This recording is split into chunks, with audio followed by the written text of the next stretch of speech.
नमस्कार, देश की बात में हाजिर हैं। सेना में भर्ती बहुत से युवाओं का सपना होता है। खासकर ग्रामीण इलाकों में नौजवान स्कूली दिनों से ही थल, जल और वायुसेना में जो नॉन ऑफिसर पोस्ट हैं उसमें शामिल होने की ठान लेते हैं। 17 से 20.5 साल तक के युवाओं की इन पोस्ट में भर्ती होती है, लेकिन कोरोना के चलते इनमें विलंब हुआ है और इसके चलते दिल्ली में बड़ी तादाद में नौजवानों ने प्रदर्शन किया। जंतर मंतर पर हुई अपनी मांगों को लेकर इन नौजवानों का प्रदर्शन रहा। बाद में कुछ को हिरासत में लिया गया, फिर छोड़ भी दिया गया। लेकिन इस प्रदर्शन में शामिल लोगों में खास रहे राजस्थान के सीकर से आए सुरेश बिंचर, जो दिल्ली तक 350 किलोमीटर दौड़कर करीब 50 घंटे पहुंचे। और सुरेश हमारे साथ मौजूद हैं, हमने उनसे बात की। सुरेश, आपसे मेरा पहला सवाल यही है कि आपने सीकर से दिल्ली तक 350 किलोमीटर दौड़कर एक मिसाल कायम की है। सेना में भर्ती में जो है उसमें जो देरी हो रही है वो एक समस्या है। मैं सीकर से दिल्ली तक 350 किलोमीटर दौड़कर एक मिसाइल तो कायम की है, लेकिन मुझे हासिल कुछ नहीं हुआ है। मुझे लगा कि यह दौड़ कुछ आने से वो परिणाम निकलेगा, लेकिन कोई कुछ परिणाम नहीं निकला। लेकिन सेना में भर्ती के लिए तैयारी आप लोग कैसे करते हैं, कैसे परिश्रम करना पड़ता है? इंडियन आर्मी की जो तैयारी कर रहा हूँ तो आपको मैं इस तरह तैयारी कर रहा हूँ। मैं रोज सुबह 4 बजे उठ के 25-30 किलोमीटर में रोज दौड़ता हूँ। दिन के अंदर मैं 3 बार रनिंग करता हूँ। सुबह 4 बजे, फिर 10 बजे, फिर मैं शाम को 6 बजे रनिंग करता हूँ। और मेरा एक ही लक्ष्य, इंडियन आर्मी का लक्ष्य है, जो लगातार मैं 5 साल से लगातार मैं दौड़ता आ रहा हूँ। मेरे को जाना है इंडियन आर्मी के अंदर ही, मेरा एक जो जुनून जज्बा है। और मैं इस तरह तैयारी करता हूँ, 1600 मीटर की तैयारी करता हूँ, 1500 की भी करता हूँ, 400 की भी करता हूँ और 1000 मीटर की करता हूँ। और मैं साथ स्पोर्ट्स की भी तैयारी कर रहा हूँ, 1500 मीटर की, 5 किलोमीटर की तैयारी कर रहा हूँ। तो मेरा लक्ष्य एक ही है, इंडियन आर्मी का लक्ष्य है। इंडियन आर्मी के अंदर मैं भर्ती होने के बाद मैं स्पोर्ट्स में खेलना चाहता हूँ। 5 किलोमीटर में, 400 में, 1500 में जो मेरा इच्छा है, मैं इस चीज में भाग ले सकता हूँ मैं। तो मेरा लक्ष्य एक है, जो मैं तैयारी कर रहा हूँ। तो मैं एक कुछ मेरे को खान पीन में इतना कोई डाइट नहीं है। मैं केवल दाल रोटी, सुबह शाम दाल रोटी का इस खान पीन है मेरा, और कोई सिस्टम नहीं है। और मैं तैयारी लगातार मैं संघर्ष कर रहा हूँ लगातार इंडियन आर्मी की जो ये वर्दी देख के मेरे में इतना जोश है। और मैं 350 किलोमीटर दौड़ के यहाँ युवाओं को जागरूक करने के लिए, यहाँ भी हौसला बढ़ाने के 2 साल से हमारी भर्ती नहीं आ रही है। और एक उम्र के अंदर 2 साल से छूट मिलने से एवरेज हो रहे हैं। इस जोश के साथ मैं दिल्ली यहाँ दौड़ता हूँ। मैं दिल्ली गया था, वहाँ बस सरकार को जागरूक रहे, भाई हमारी भर्ती जल्दी भर्ती काटी जा रही। भर्ती हमारी जो जिला की भर्ती है 2 साल से नहीं आ रही है। और हमारे खुद की कुछ जिला है जो जयपुर ब्यूरो लगता है, तो अब की बार हमारी भर्ती उदयपुर चलेगी। तो मेरा लक्ष्य है अब की बार नागौर के अंदर भर्ती हुए और जयपुर ब्यूरो लगे। और लगातार हमारे को देखो इतना युवा लगातार सुबह शाम तैयारी कर रहे हैं। तो मेरा कहना यही है भाई, अब की बार 2 साल की उम्र में छोड़ दी जाए और हमारा छोड़ देने के बाद हमारे को जल्दी रैली भर्ती काटी जाए। सुरेश, आपने कहा कि दिल्ली आकर कुछ हासिल नहीं हुआ आपको, लेकिन सरकार के रुख से आपको क्या लगता है? कुछ प्रदर्शनकारियों को हिरासत में लिया गया, छोड़ भी दिया गया, लेकिन सरकार का रुख का क्या आकलन रहा आप लोगों का? सरकार के रुख लगते हैं कि भर्ती पर सरकार कुछ ध्यान नहीं दे रही है। कुछ लोगों को हिरासत में ले लिया है, और हिरासत में जो लिया गया लोगों को, युवाओं को, सबको आर्मी सेना भर्ती के लिए तैयारी करने के लिए सरकार को ऐसे कदम नहीं उठाना चाहिए। मैं ये समझना चाहती हूँ, सिर्फ सेना ही क्यों, कोई और नौकरी क्यों नहीं? देश के लिए एक बार सेना का मौका जरूर मेरे को दे। सर्वाधिक रेलवे हैं और मैं देश का एक सेवक बनकर और अच्छे मेरे मन से, तन मन से मैं एक बार देश की सेवा करना चाहता हूं। और देश का नित्य रोज जो सैनिक शहीद हो रहे हैं हमारे भाई, तो मेरे को अपने आप मेरे में खुद में इतना जोश आ रहा है भाई, मेरे को एक बार देश सेना के लिए मेरे को मौका दे। एक बार सरकार से मैं यही विनती करना चाहता हूँ भाई, एक बार देश के लिए मेरे को मौका दे।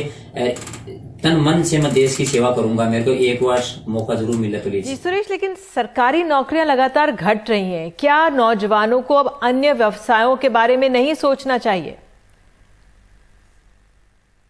युवाओं को अन्य रोजगार के बारे में तो देखो सरकार को सोचना भी चाहिए, और हमारे पास तो कोई और कुछ देखो सर बताइए आप, कोई ऑप्शन भी नहीं है सरकार के अलावा और सोचना तो, लेकिन अन्य रोजगार में कोई ही देश सेवा का कार्य नहीं है। और मैं एक किसान परिवार का लड़का हूँ, तो मेरे के लिए एक बार जरूर मौका दीजिए। व्यवसाय में तो कोई रोजगार कर सकता है। ठीक है, आज ही आपको बताएं सुरेश, प्रधानमंत्री ने कुछ योजनाएं जारी की हैं रोजगार के मुद्दे पर। उन्होंने सचिवों को और मंत्रियों को कहा है कि ध्यान दीजिए। आपको लगता है कि इसका कुछ असर पड़ेगा? प्रधानमंत्री जी के तो मुद्दों पर सचिवों और मंत्रियों को तो देखो सर ध्यान देना चाहिए के लिए कहा है। इस लगता है कि इस पर कुछ असर होगा और इससे युवाओं जागरूक होंगे और रोजगार के असर बढ़ेंगे। और मैं तो यही कहना चाहता हूँ, तो भाई प्रधानमंत्री जी बोल रहे हैं तो भाई कुछ सचिवों को ध्यान देना चाहिए, मंत्रियों को ध्यान देना चाहिए। हम बेरोजगार हो रहे हैं, हमारे 2 साल से भर्तियां नहीं आ रही है। और सर मैं एक बात और कहना चाहता हूँ, हमारे को 2 साल की उम्र में छूट देनी चाहिए। हमारे एक ही लक्ष्य है भाई, भर्ती होकर देश की सेवा करें। बिल्कुल, देश की सेवा करना चाहते हैं। आखिर में क्योंकि अब आपकी योजना क्या है, क्योंकि अब आप तो ओवर एज हो गए, 17 से 20.5 साल तक ही ये भर्ती होती है इसमें, तो अब आगे क्या करेंगे आप? मेरी सेना भर्ती की उम्र कोविड के कारण 2 साल से सेना भर्ती नहीं आने के कारण निकली जा रही है। और मेरा सेना भर्ती जाने का इतना जुनून है, मेरा लक्ष्य एक ही है, लगातार मैं सेना भर्ती से सफल नहीं हूँ, लगातार मैं दौड़ता रहूंगा। और मेरा सपना ये है कि इंडियन आर्मी के अंदर जो टेरिटोरियल आर्मी होती है TOT 18 साल से 42 साल तक जा सकता है। तो सर मैं लगातार तैयारी करता आ रहा हूँ, जब तक मैं सफल नहीं होऊंगा, जब मैं दौड़ता रहूंगा। मेरा एक ही लक्ष्य है इंडियन आर्मी का। मेरे को देश की सेवा करने के लिए एक बार सरकार से मैं विनती करता हूँ, एक बार मेरे को जरूर मौका दे। जब तक मेरे में जोश रहेगा, जब तक मैं दौड़ता रहूंगा जोश जुनून जज्बे के साथ। मैं लगातार 5 साल से लगातार मैं इंडियन आर्मी के सपने लगातार देखता आ रहा हूँ। लगातार मैं दौड़ के अंदर आज ही मैं सेना भर्ती 2-3 सेना भर्ती के अंदर मैं दौड़ के फिजिली में रिकॉर्ड बनाया था, मैं सबसे टॉपर आया था। मेरा एक ही लक्ष्य है भाई, अब की बार मेरे को सरकार जरूर मेरे को एक बार मौका दे इंडियन आर्मी का। भर्ती होने के बाद में एक बार स्पोर्ट्स में वहां मैं रनिंग करना चाहता हूँ, मैं दौड़ करना चाहता हूँ। स्पोर्ट्स के अंदर जो एक सपना था, मिल्खा सिंह का सपना था, वो सपना मैं भी देखना चाहता हूँ एक बार रनिंग के अंदर। मेरा एक ही लक्ष्य है इंडियन आर्मी, और मेरे पास कोई जोर भी नहीं है, करना है इंडियन आर्मी की, देश की सेवा करनी। एक बार मैं सरकार से विनती करता हूँ भाई, एक बार जरूर मेरे को एक बार मौका दे देश के लिए। सुरेश बिंचर, बहुत बहुत धन्यवाद जुड़ने के लिए। और एक ही विनती इनकी है कि सरकार इनकी बात सुने, और सेना में जो जाने का लोगों का जो जोश है वो इनकी दौड़ से और इनकी बातों से आपको साफ झलकता है। और देश की बात में अब बात चीन से जुड़ी हुई। भारत के पावर ग्रिड में सेंध की कोशिश की गई है। चीन के सरकारी हैकर्स ने लद्दाख के पास भारतीय बिजली केंद्रों को निशाना बनाया। दुनिया के सबसे बड़े ऑनलाइन इंटेलिजेंस ग्रुप ने सरकार को सावधान किया है।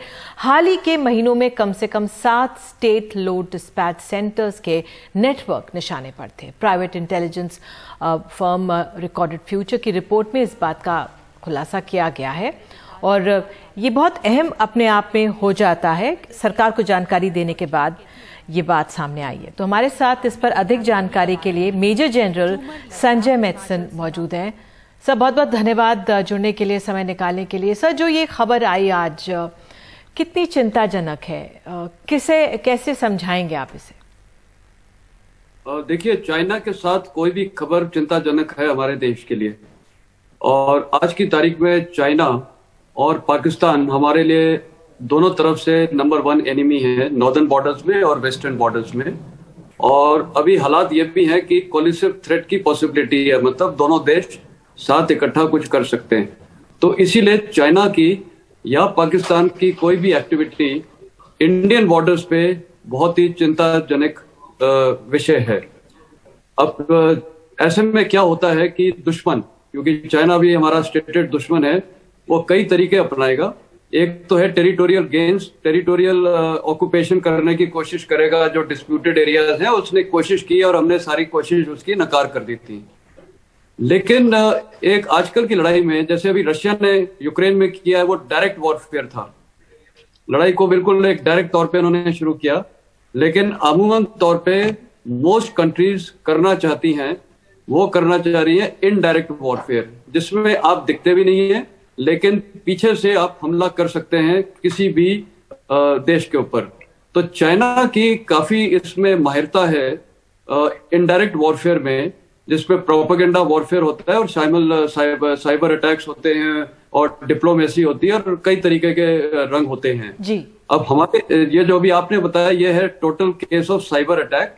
अब ये क्यों हो रहा है? मेरे को लगता है कि ये अमूमन तौर पे एक तो है साइकोलॉजिकल डोमिनेंस, खासकर इंडिया के बॉर्डर एरियाज में, और जैसे कुछ हमारे सेंसिटिव बॉर्डर एरियाज हैं जैसे लेह लद्दाख हैं, वहां पर काफी एक्टिविटीज हुई हैं चाइना की पिछले 2-3 साल के अंदर। तो ये एक साइकोलॉजिकल डोमिनेशन है वहां के लोगों को दिखाना कि देखिए ये हमारे में काबिलियत है, हम कुछ भी कर सकते हैं। तो ये साइकोलॉजिकल प्रेशर टैक्टिक्स होती है। चाइना कोशिश जी सर, एक ये सवाल भी कि दुनिया की सबसे बड़ी ऑनलाइन इंटेलिजेंस ग्रुप ने सरकार को पहले सावधान किया और फिर ये सामने रखा है, तो अब हम इससे सीख क्या सकते हैं?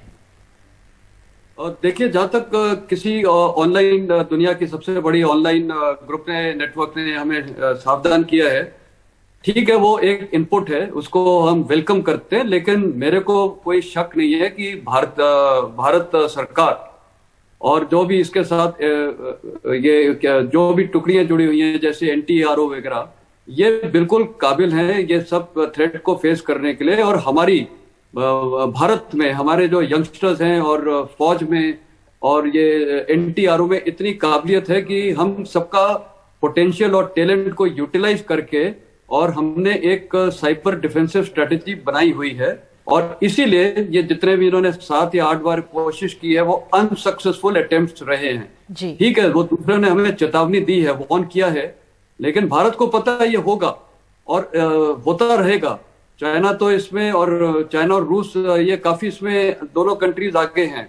तो इस लिहाज से मेरे को लगता है कि उनकी वार्निंग हम वेलकम करते हैं, लेकिन इंडियन अथॉरिटीज प्रिपेयर्ड हैं और हमारी डिफेंसिव साइबर स्ट्रेटेजी अच्छी है। और हमारे पास आज की तारीख में इतने यंगस्टर्स हैं और देश में इतना टैलेंट है, आपको पता है, मतलब सॉफ्ट पावर में हमारा इतना टैलेंट बाहर जाता है। तो हमारे यंगस्टर्स बहुत अच्छा काम करते हैं इसमें, साइबर डिफेंसिव सिक्योरिटी में।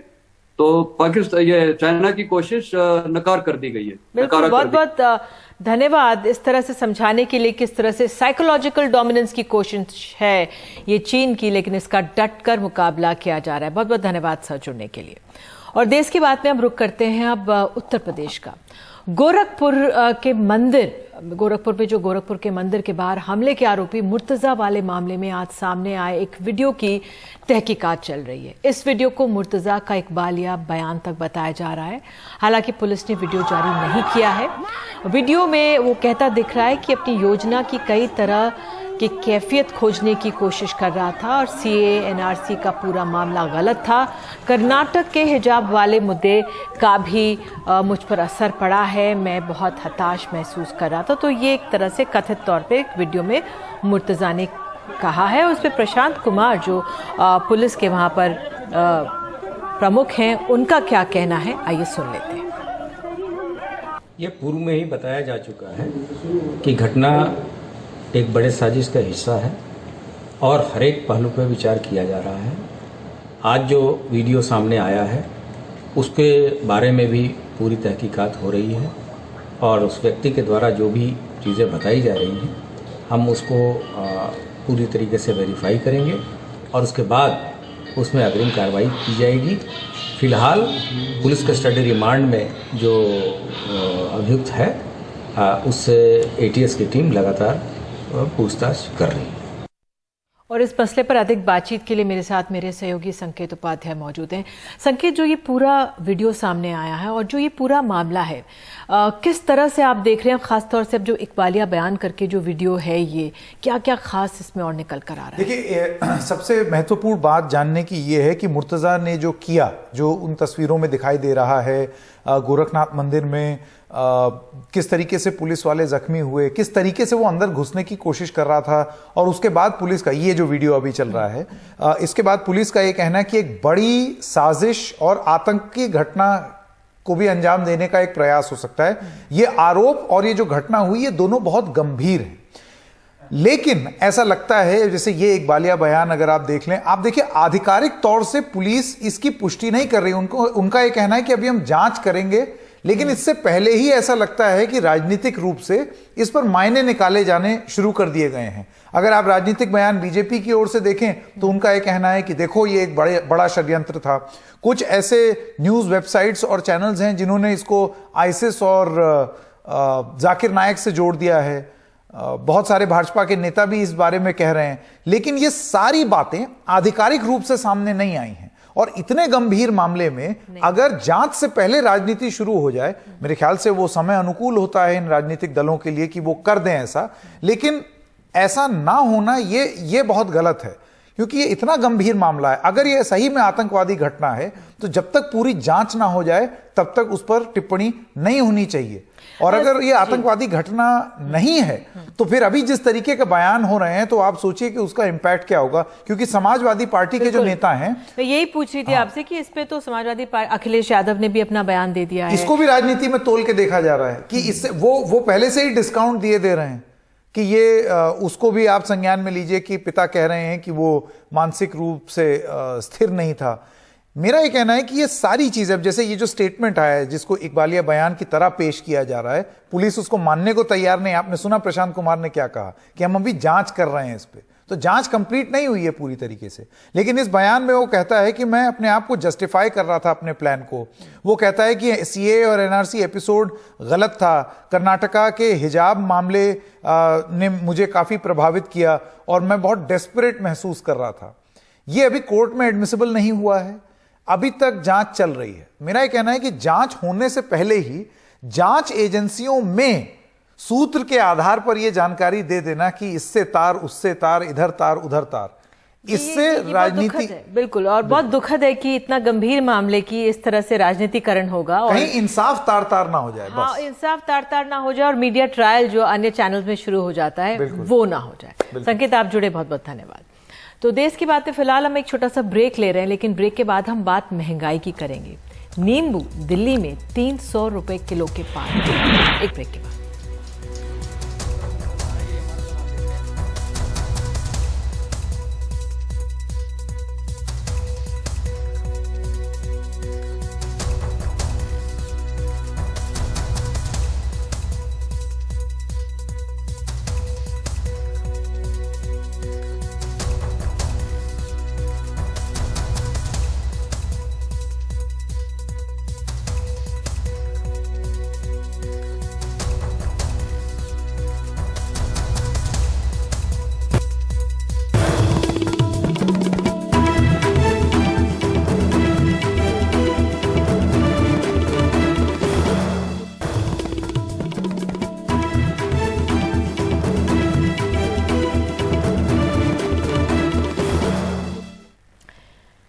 देश की बात में बात अब महंगाई की। एक तरफ चढ़ते पारे ने बेहाल किया हुआ है तो साथ ही तेल, गैस और सब्जी के बढ़ते दामों ने मुश्किलें और बढ़ा दी हैं।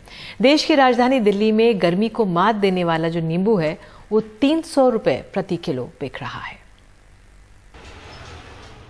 बुरी नजर से बचने के लिए सोनू शर्मा हर शनिवार को दुकान में नींबू और मिर्च लटकाते हैं, लेकिन उसके बावजूद हाल के दिनों में उनका कारोबार कम हुआ है और आसमान छूती महंगाई से मुश्किलें बढ़ गई हैं। पेट्रोल, गैस, घर के राशन का सामान, सभी चीज़ों में बढ़ोतरी हो रही है और कमाई का जरिया कम होता जा रहा है। हालांकि नींबू और मिर्च नज़र ना लगे इसके लिए लोग लगाते हैं, लेकिन आखिर नींबू, मिर्च और सब्जियों पर किसकी नज़र लगी है ये जानने के लिए आइए आपको लेकर चलता हूँ सब्जी मंडी और फल मंडी पर।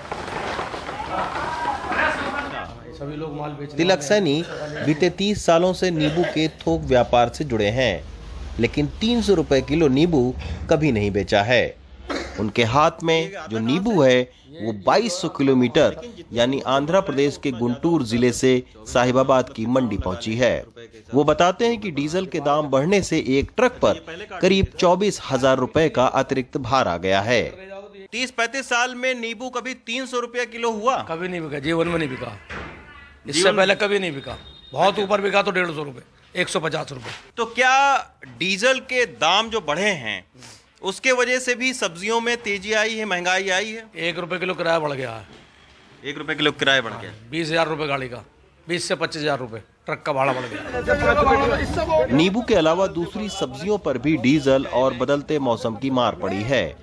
बीते 15 दिनों के अंदर कीमतों की अगर बात करें तो नींबू 15 दिन पहले 50 से 100 रुपए किलो था, अब 200 से 300 रुपए किलो है। करेला 20 से 30 रुपए किलो थी, अब 50 से 60 रुपए में है। और फली 15 दिन पहले 25 से 30 रुपए में थी, अब 60 से 65 रुपए किलो है।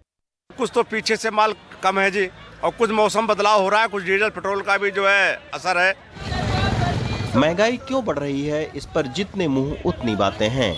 कोई सरकार को कोस रहा है तो कोई इसके लिए यूक्रेन से लेकर आबादी तक को जिम्मेदार ठहरा रहा है। एक परिवार में पहले 8 जने थे, अब उस परिवार में 32 जने हो गए, तो खाए ना खाना है। 32 जनों के लिए जाएगी, पहले 8 जनों को जा रही थी। बहुत मतलब महंगाई हो रही है, इसकी तेल की बहुत मारामार हो रही है, सब्जी पर आग लग रही है जी, बहुत कुछ भी बच्चों के लिए कुछ भी नहीं मतलब हो रहा है तेल की महंगाई की वजह से। पूरे दिन तबाही करते हैं, घर में ऐसे 100, 200, 400, 500 रुपये कमा कर ले जाते हैं। सरकार का तर्क है कि बढ़ती महंगाई के पीछे वैश्विक बाजार में बढ़ती कीमतें हैं। यही वजह है कि फिलहाल नींबू और मिर्च लटकाने के बावजूद आप और हम महंगाई की बुरी नजर से नहीं बच पाएंगे। दिल्ली से रवीश रंजन शुक्ला, एनडीटीवी इंडिया। देश में महंगा होता पेट्रोल और डीजल की कीमत के इस दौर में अब एक राहत की खबर है। पिछले कुछ दिनों में अंतर्राष्ट्रीय तेल बाजार में कच्चा तेल सस्ता हुआ है। पेट्रोलियम मंत्रालय के मुताबिक पिछले महीने के मुकाबले 6 अप्रैल को कच्चा तेल करीब 8% तक सस्ता हुआ है। अब ऐसे में आम लोगों को बढ़ती महंगाई के दौर में क्या तेल कंपनियां राहत देंगी? क्या आम लोगों को कुछ राहत मिलेगी, क्योंकि अंतर्राष्ट्रीय तेल बाजार में कच्चा तेल सस्ता हो रहा है। Petroleum planning and analysis cell के ताज़ा आंकड़ों के मुताबिक मार्च में क्रूड ऑयल इंडियन बास्केट की औसत कीमत $112.87 प्रति बैरल थी, जो 6 अप्रैल 2022 को घटकर $103.94 प्रति बैरल हो गई। यानी क्रूड ऑयल इंडियन बास्केट करीब 8% तक सस्ता हुआ है। हाल के चुनावी अभियान के दौरान 137 दिनों तक पेट्रोल डीजल की कीमतों में बदलाव न करने के बाद 22 मार्च से अब तक तेल कंपनियां दिल्ली में पेट्रोल और डीजल की कीमत 10 रुपए प्रति लीटर तक बढ़ा चुकी हैं। इन 137 दिनों में कच्चा तेल अंतर्राष्ट्रीय बाजार में महंगा होने से 10 से 12 रुपए तक की अंडर रिकवरी थी। इसमें से 10 रुपए प्रति लीटर के आसपास तेल कंपनियां रिकवर कर चुकी हैं। ऐसे में सवाल उठता है कि क्या पिछले 17 दिनों में 14 बार कीमतें बढ़ने के बाद अब आम लोगों को राहत देने की गुंजाइश बढ़ी है? उधर पेट्रोल, डीजल और एलपीजी की बढ़ती कीमतों पर लगाम लगाने को लेकर सरकार पर राजनीतिक दबाव बढ़ता जा रहा है। गुरुवार को तृणमूल कांग्रेस के सांसदों ने संसद परिसर में पेट्रोल और डीजल की कीमतों में की गई बढ़ोतरी के खिलाफ प्रदर्शन किया और रोल बैक की मांग की। पेट्रोल, डीजल और डोमेस्टिक गैस के भाव मूल्य वृद्धि जिस तरह से चलते हैं, कोई इसको लगाम देना चलेगा। जो दिन चुनाव खत्म हो गया, रिजल्ट निकल गए, उसके बाद 14 दिन में 16 बार ये भाव वृद्धि हुआ। तो ये वृद्धि का सामने और यहाँ आके ये बोलना, ये सरकार के लिए संभव नहीं दिखाई देता। तो कारण तो बोलना चाहिए कि इतना स्पीड में क्यों बढ़ते हैं। संसद के बजट सत्र के आखिरी दिन भी लोकसभा और राज्यसभा में पेट्रोल, डीजल की कीमतों में बढ़ोतरी और महंगाई के मुद्दे पर विपक्ष की मांग को सरकार ने स्वीकार नहीं किया और हंगामे के बीच सत्र समाप्त हो गया। हमने अप्रोप्रिएशन बिल में 8 घंटा अलो किया था। फाइनेंस बिल में सेपरेटली डिस्कशन हुआ था। यूक्रेन में डिस्कशन हुआ था। वित्त मंत्री ने इन डिटेल रिप्लाई दिया है और in addition to that Ukraine का डिमांड भी उनका ही था और उसमें भी उन लोगों ने ये शॉर्ट गैस जो अगर सप्लाई कम हो रहा है उसके लिंक करते हुए वो लोग ये इसके बारे में भी बताया कि प्राइस राइज के बारे में। तब भी श्रीमान हरदीप सिंह पुरी जी भी इंटरव्यू होकर उन्होंने भी डिटेल भाषण दिया है। भारतीय तेल कंपनियां अंतर्राष्ट्रीय तेल बाजार में कच्चे तेल की 15 दिन के औसत कीमत के आधार पर तेल के आयात को लेकर करार करती हैं। ऐसे में अगर अंतर्राष्ट्रीय बाजार में कच्चे तेल की कीमतों में ये गिरावट अगले कुछ दिन और जारी रही तो इससे भारत में पेट्रोल और डीजल की कीमतों में कटौती की गुंजाइश बढ़ेगी। दिल्ली से राजीव रंजन और सुधीश राम के साथ हिमांशु शेखर, एनडीटीवी इंडिया।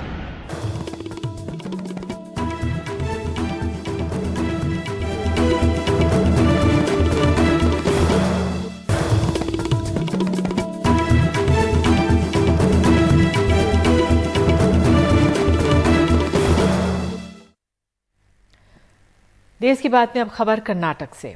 अल कायदा प्रमुख अल जवाहिरी ने अपने एक टेप में हिजाब को लेकर चल रहे प्रदर्शन के दौरान मंड्या के मुस्कान के हौसले की तारीफ की है और इस वीडियो टेप के सामने आने के बाद मुस्कान के पिता परेशान हैं उन बेतुके सवालों से जो उनसे पूछे जा रहे हैं। वहीं कर्नाटक की गृह मंत्री का कहना है कि अब ये साबित हो गया है कि हिजाब विवाद कितनी बड़ी साजिश का नतीजा है। बीकॉम सेकेंड ईयर की छात्रा मुस्कान को मंड्या में जब भगवा कपड़ा पहने एक आक्रामक भीड़ ने घेरने की कोशिश की तो उन्होंने भागने की बजाय उनका मुकाबला किया।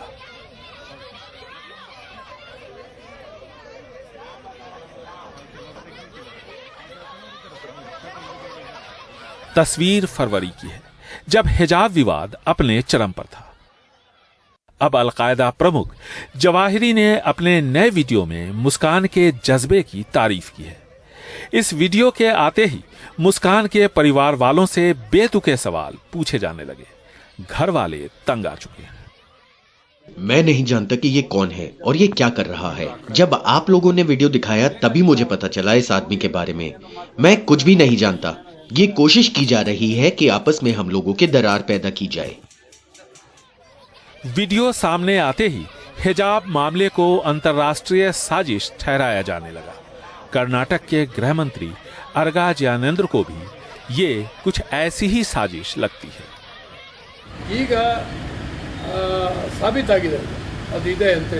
मैंने कई बार कहा कि इस हंगामे के पीछे सांप्रदायिक शक्तियां हैं। सबसे चौंकाने वाली बात यह है कि ये साबित हो गया है कि ये मामला अंतर्राष्ट्रीय स्तर पर उठा। केंद्र और राज्य दोनों ही सरकारों ने इसे गंभीरता से लिया है और हम इसकी जांच करेंगे। Every day country is becoming stronger in the leadership of Narendra Modi. Modi ji और अमित शाह के सत्ता संभालने के बाद देश प्रगति की दिशा में आगे बढ़ रहा है। इससे विदेशी शक्तियां निराश हैं और इन लड़कियों के जरिए देश में हालात बिगाड़ना चाहते हैं जो हो नहीं पाएगा। But they will not be successful as the country is in the strong hands. Al Zawahiri के वीडियो स्टेटमेंट से मुस्कान खान का परिवार परेशान है। बेतुके सवालों से ये लोग तंग आ चुके हैं। एक अकेली लड़की मुस्कान खान ने आक्रामक भीड़ का हिम्मत के साथ मुकाबला क्या किया कि उसका जीना मुश्किल हो गया। बेंगलुरु से कैमरामैन कुमार के साथ निहाल खुदवई, एनडीटीवी इंडिया।